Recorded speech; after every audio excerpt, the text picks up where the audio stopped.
Hello everyone, welcome to lead square. So in this particular video we are going to discuss polygon basic things. सबसे पहले polygon के बारे में आपको पता होना चाहिए कि पॉलीगन का मतलब है कि number of sides should be greater than equal to 3। Triangle, quadrilateral, pentagon, hexagon, octagon, heptagon, septagon सब कुछ पॉलीगन है जिसमें भी नंबर ऑफ साइड 3 या उससे ज्यादा होती है। दो तरह के पॉलीगन होते हैं, one is regular polygon, regular. Second is non regular, basically regular polygon. ठीक है। फिर एक और पॉलीगन आएगा that is equiangular, equiangular polygon, that is a part of a regular basically. Regular polygon का मतलब ये होता है कि उसकी sides and angles will be same.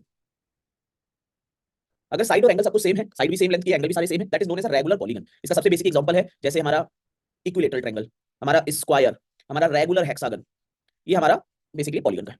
Irregular का मतलब होता है कि हो सकता है साइड और एंगल कुछ सेम ना हो, साइड भी ना सेम हो सकता है साइड सेम हो, एंगल ना सेम हो सकता है एंगल सेम हो, बेसिकली साइड ना सेम हो, this could be a possibility. ठीक है। इक्विएंगुलर में क्या होता है, angle will be same but side की लेंथ जो होगी that will not be same. Angle यहाँ पे सेम रहेगा इक्विएंगुलर में, एंगल सेम रहेगा लेकिन साइड की लेंथ सेम नहीं रहेगी। तो ऑब्वियस है कि that won't be a triangle with basically, अगर क्योंकि ट्रायंगल में अगर एंगल सेम है तो उसकी साइड की लेंथ शुड बी सेम। लेकिन वो क्वाड्रिलेटरल में, हर क्वाड्रिलेटरल में ऐसा जरूरी नहीं होता कि साइड की लेंथ एंगल सेम हो तो साइड की लेंथ सारी सेम ही होगी। ठीक है, that is not a necessary condition for quadrilateral, pentagon, hexagon and सो।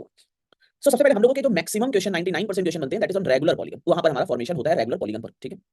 अब समझिए सबसे पहले आपको रेगुलर पॉलीगन के अंदर क्या पढ़ना है। रेगुलर पॉलीगन हो, रेगुलर पॉलीगन, रेगुलर पॉलीगन पढ़ने से पहले आपको एंगल इन अ पॉलीगन पढ़ना होता है। एंगल इन अ पॉलीगन वो कोई भी पॉलीगन होता है, रेगुलर, इरेगुलर या कोई भी पॉलीगन होता है। एंगल इन पॉली, सबसे पहले अगर कोई भी पॉलीगन है, कोई भी पॉलीगन है, उसका sum of all internal angles, जो इंटरनल एंगल्स होते हैं, all internal angles, sum of all internal angles n minus two pi होता है। Pi means 180 degree basically, n minus two pi होता है। जैसे मान लो ट्रायंगल है, तो ट्रायंगल में अगर ट्रायंगल है, ट्रायंगल में n की वैल्यू 3 रखोगे, तीन साइड होंगी, 3 minus two pi that is equal to pi आएगा। अगर कोई क्वाड्रिलेटरल है तो क्वाड्रिल कोई भी हो, regular irregular doesn't make any difference, 4 minus two pi that is 2 pi. Basically this is 180 degree, this is 360 degree.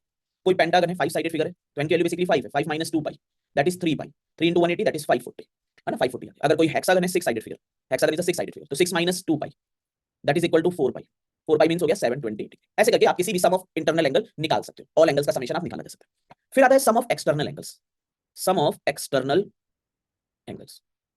इसको बेसिक चीजें समझिएगा।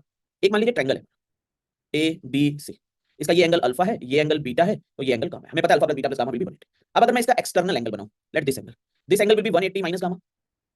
अगर मैं ये वाला एंगल बनाऊं external angle, this will be 180 minus beta. अगर मैं ये एक्सटर्नल एंगल बनाऊं तो this will be 180 minus alpha.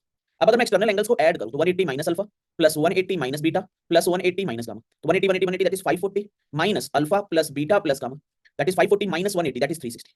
That is sum of all external angles always, किसी भी polygon, not only for triangle. अगर तुम कोई क्वाड्रिलेटरल लोगे, पेंटागन, हेक्सागन, सब में जो सम ऑफ एक्सटर्नल एंगल्स होगा that will remain as 360 degree. तो किसी भी पॉलीगन में sum of internal angle n minus two pi होता है और जो सम ऑफ एक्सटर्नल एंगल होता है that will remain as 360 degree, वो 360 डिग्री के इक्वल रहता है। फिर यहाँ पे एक और चीज आपको पता होनी चाहिए, अगर मैं रेगुलर पॉलीगन की बात करूं, this is only for regular polygon, understand this thing, sum of internal angle, sum of internal angles will be remain n minus two pi.